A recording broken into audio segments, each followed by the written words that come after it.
من الشیطان اللعین الرجیم بسم اللہ الرحمن الرحیم الحمد للہ الذی لا یبلغ مدحتہ القائلون ولا يحصي نعماءه العادون ولا يؤدي حقه المجتهدون فترى الخلائق بقدرته نشر الرياح برحمته الصلاة والسلام على أشرف الأنبياء والمرسلين خاتم النبيين رحمة للعالمين أبي القاسم محمد والصلاة والسلام على أهل بيته الطيبين الطاهرين المعصومين المظلومين المنتجبين الذين أذهب الله عنهم الرجس أهل البيت ويطهرهم تطهيرا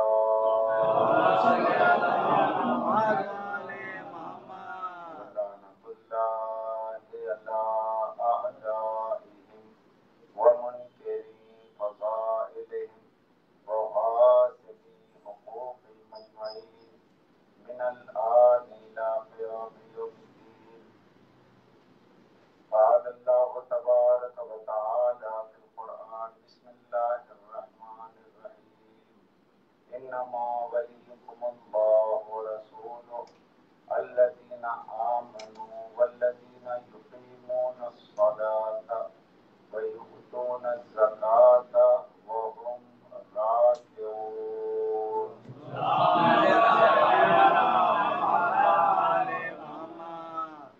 مولیان حضرت قرار حضرت سلطان کربلا آیت انما آیت ولایت پر ہماری گفتگو ہے. کلمہ حسر کے ساتھ اللہ ارشاد فرما رہا ہے کہ بس اللہ تمہارا ولی ہے، رسول تمہارے ولی ہیں، اور وہ تمہارا ولی ہے جو حالت رکوع میں زکوٰۃ دیتا ہے. یہ آیت امیر المومنین رئیس العارفین رئیس الموحدین کی شان اقدس میں ہے. لوگوں نے بڑی کوششیں کی کہ اس آیت کو دوسروں کے سلسلے میں بتایا جائے، جیسے کہ ہوتا ہی رہا ہے کہ جہاں کہیں امیر المومنین کی شان میں کوئی آیت ہے تو اس میں دوسروں کو شامل کرنے کی کوشش کی گئی، یعنی بلا فصل میں فصل ڈالنے کی کوشش کی گئی. مگر اللہ نے اس میں شرط یہ رکھی کہ یؤتون الزکاۃ وہم راکعون، وہ حالت رکوع میں زکوٰۃ دیتا ہے. سب لوگوں نے وہاں عبادہ بن ثابت کا نام لیا، عبداللہ بن سلام کا نام لیا، دوسرے راویوں کو شامل کیا، اپنے خلیفہ کو شامل کیا کہ اس میں خدا ہے، اس میں خدا صحابی ہے، اس میں خدا صحابی ہے. مگر کسی کے لیے بھی عالم اسلام میں ایک روایت نہیں ملی کہ اس نے حالت رکوع میں زکوٰۃ دیا ہو سوائے ذات امیر المومنین کے. تو کہا جاتا ہے، اس لیے کہا جاتا ہے دروغ بے فروغ ہوتا ہے، دروغ بے فروغ ہوتا ہے. دروغ میں کوئی فروغ نہیں پایا جاتا، کوئی جھوٹ کے بڑھ نہیں ہوتے. تو مولا کی شان میں جو کوششیں کی گئی ہیں مولا کی شان کے خلاف، وہاں پر کوئی کامیاب نہیں ہوا، کیونکہ اللہ نے انما کہہ دیا. انما ولیکم اللہ تو انما حسر ہے. حسر کا مطلب یہ ہوتا ہے کہ جو اندر والا ہے وہ باہر نہیں جا سکتا اور باہر والا اندر نہیں آ سکتا. غیر کی نفی ہو گئی. ولایت بس اللہ کی، بس رسول اللہ کی، بس علی مرتضیٰ صاحب جلال و کرامت. یہ جو صاحب جلال و کرامت مولا ہے انہیں کی شان میں ہے. تو میں نے کل مقدمے کے طور پر تمہید کے طور پہ آپ سے عرض کیا تھا کہ جب ہم ولایت اللہ پر گفتگو کریں تو اس سے پہلے ضروری ہے کہ وجود پروردگار پہ گفتگو ہو، کیونکہ جو وجود ہے وہ صرف الوجود ہے. جو وجود ہے وہ بنیادی طور پر صرف الوجود ہے، یعنی کہ جس کے اندر عدم کا گزر نہ ہو.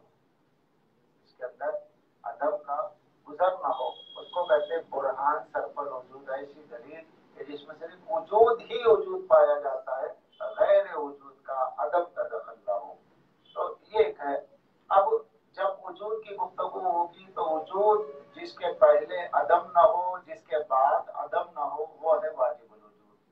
یعنی الوجود بین العدمین، ایسا وجود جو دو نہ کے بیچ میں ہے وہ ممکن ہے. ایسا وجود جس کے پہلے بھی وجود لازم ہو، جس کے آخر میں بھی، یعنی جو وجود ہی وجود ہو، جس کو الوجود کہا جائے، خاص وجود کہا جائے، تو وجود مطلق ذات پروردگار عالم ہے، جس کے لیے وجود اس کی ذات پر وجوب رکھتا ہے، یعنی لازمی طور پر ہوتا ہے.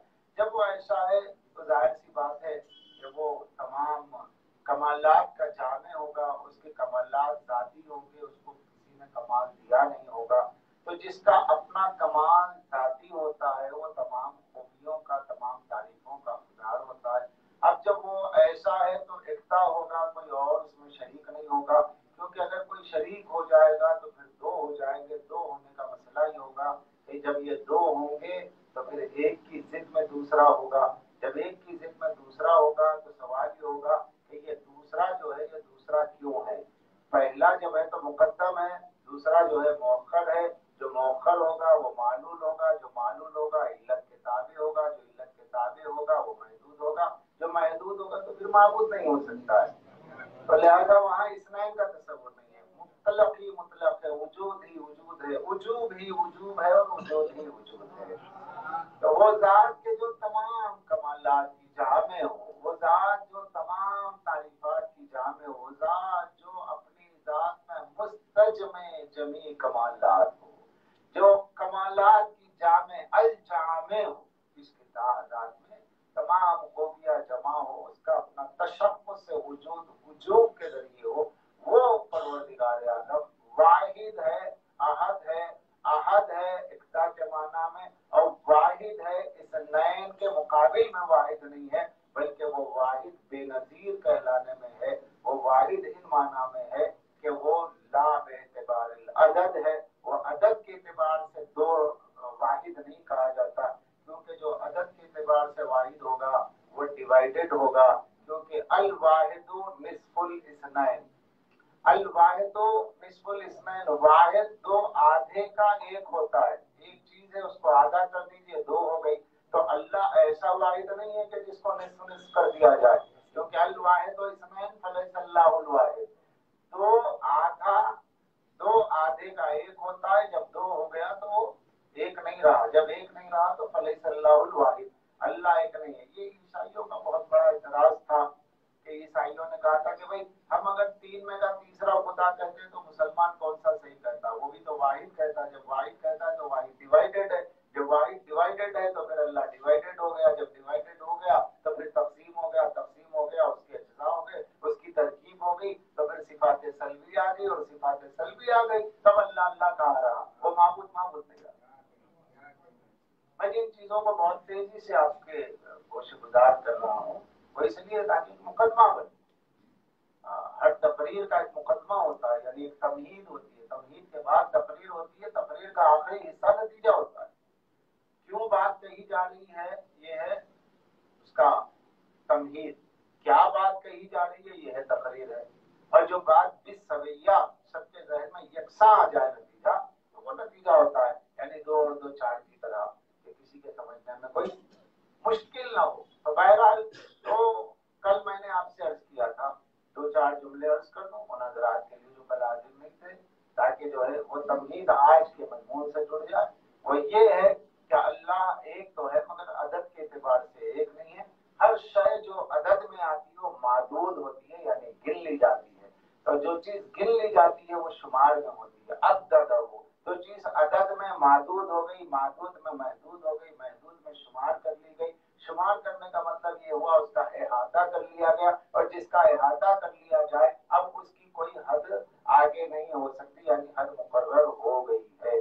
تو اللہ نہ معدود نہیں ہے، اگر وہ معدود ہوگا شمار کر لیا جائے گا تو محدود ہوگا، اور جب محدود ہوگا تو پھر مصنوع ہوگا، کوئی نہ کوئی اس کا ثانی ہوگا. جو مصنوع ہوگا تو خالق نہیں ہوگا، جب خالق نہیں ہوگا تو اس کی عبادت کیسے کی جائے گی. تو اب یہ جو واحد ہے، کیونکہ دو آدھے سے واحد بنتا ہے، تو ایک واحد وہ ہے جو ناقابل تقسیم ہے. اس کو واحد ہمارے سمجھانے کے لیے اس نے اپنے کو واحد کہا. ورنہ وہ واحد